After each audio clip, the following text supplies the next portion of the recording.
Біз көбінесе сақтанбайтын жағдайларымыз бар, ол тілдің сақтанбайтын нәрсеміз. Омар ибн Абдул-Азиз рахимахулла айтады, кім сөйлеген сөзі амалынан емес деп ойласа, күнәсі көбейіп кетеді дейді. Біз амал дегенде көбінесе нені? Намаз, ораза, соған ұқсаған амалдарды көреміз да. Тілдің істеп жатқан амалымен көп көңіл бөлмейміз, тура біздің амалымыз емес сияқты.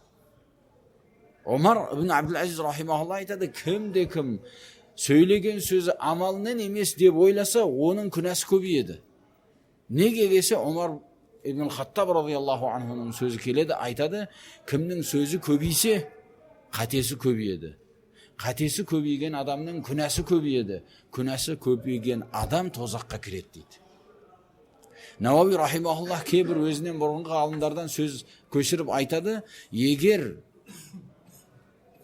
сөз сөйлеп жатқан адамдар, егер сол істеп жатқан амалдарда, амалдар иесі де, егер періштелер жазып жатқан кітаптың парағына ақша төлейтін болғанда, азырақ жаман амал істеп, азырақ сөйлеген болатын дейді. Ақшасы кетіп жатыр ғой.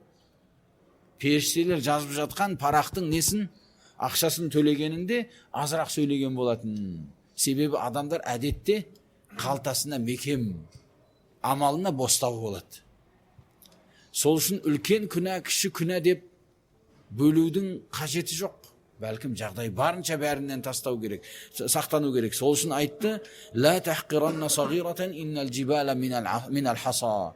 Кіші күнәні жеңіл санама, себебі таулар барлығы кіші тастардан жиналған. Егер тауды бөлемін десең, кіші тас болып шығады. Тура сол сияқты осы кіші күнәлар жиналып сенің үстіңдіне басып қалуы мүмкін. Жүрек қарайған арқалы адамның жақсы жамандығын айырмасы болмайтын дәрежеге жетіп қалуы мүмкін.